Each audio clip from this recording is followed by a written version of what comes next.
But it never changed in 151D. It never changed in the Internal Revenue Code. It never changed by law written by Congress. This proves somebody is writing something that the legislature has never seen. Again, a reason why Office of Management and Budget has to approve the request.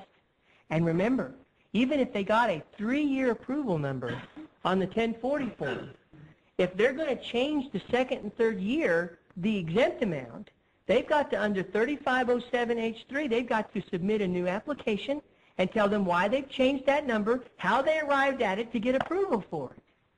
Now, it may be something insignificant to you as far as $100 here and $50 there, but that's not the issue. The issue is, can you be penalized? Because at the heart of what is holding on the IRS to America and thus causing, in my opinion, America to try to take its ideology to the rest of the world is because of the IRS. And we have to stop it. We can do better than the IRS. And even if you kept them under the idea under a different name, you still have to write the law to where everybody who it applies to can at least read it and understand it. Remember the theory, ignorance of the law is no excuse? What if the law doesn't exist? Is that an excuse? Is it a good enough excuse not to be penalized? Which is the key. Penalty protest, okay? So as you go through each one of those, you're going to see that I'm telling you exactly the truth. On the website, you just click on 90, 91, 92, 93, 94, and just keep right on going, and you're going to see that exempt amount change every year.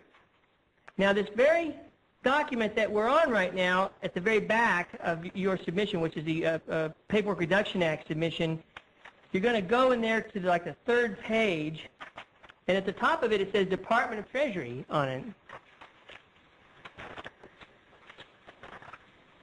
And this is an attachment to the request to get approval for the number for the 1998 form. And you'll notice it says 1545-0074.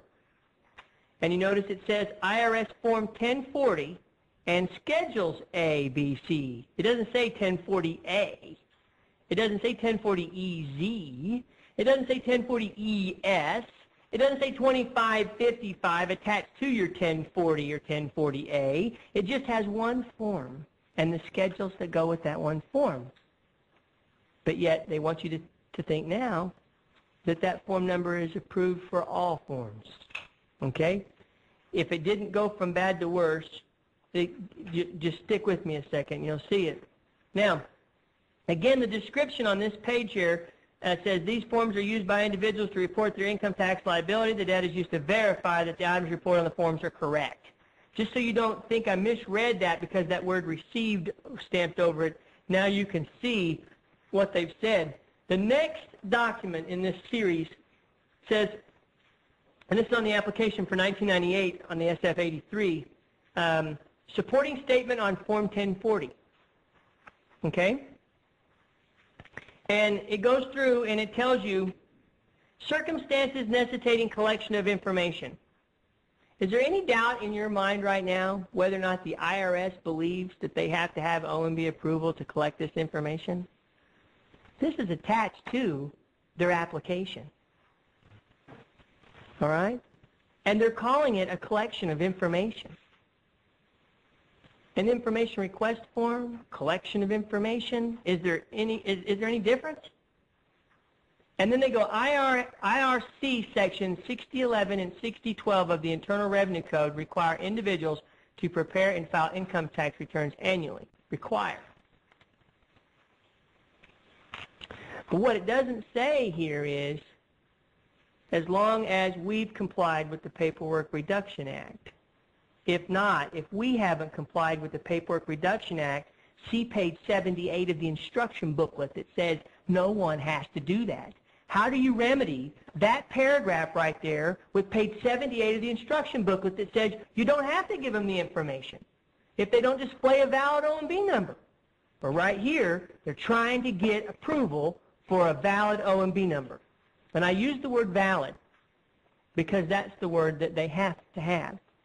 It has to be a valid number, not just a number that they decide to use. I'll give you an example in my investigation of a year that there was no application. In 1995, the government shut down during the Christmas breaks. Remember Monica Lewinsky? There was no approval of Office of Management and Budget, or no one sought to have approval of any request for information form for 1995. Anybody who was ever charged with a crime for 1995, anybody who ever was found guilty of a crime in 1995 was completely not guilty, and the government had a duty to tell the American people in 1996 that they did not have to submit the information to the IRS because the IRS had not complied with the Paperwork Reduction Act. Now, there are several non-compliances. This one in particular for 95, a blatant violation, was that they didn't even try.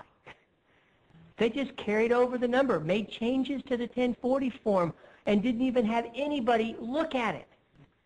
Now, the reason why I bring this to your attention for 1995 is because as we're going to go through this page, we're going to flip over to the next page, and you can see each of the schedules that they talk about. This is supporting statement again for the SE, and you keep going. Justification of sensitive questions. And this next page is very important. The last two pages here to this document are very important. Section 6012 of the Internal Revenue Code provides a person is required to make, never says file, make an individual income tax return if their gross income equals or exceeds the exempt amount. It would be the same as every person who exceeds the speed limit of 75 miles an hour on Highway 51 is worthy of a ticket. They just left the 75 off. They just call it speed limit, exempt amount. But then they have this provision in 6012D4 that says the term exempt amount is given the same meaning as given at 151D. All right? Now, if you ever get to go to 151D, and you can look on at penaltyprotester.org and comment, you can see right there that there is no list at 151D. Here's the exempt amount for the next 15 years. It's not there. Somebody has to write it. Now,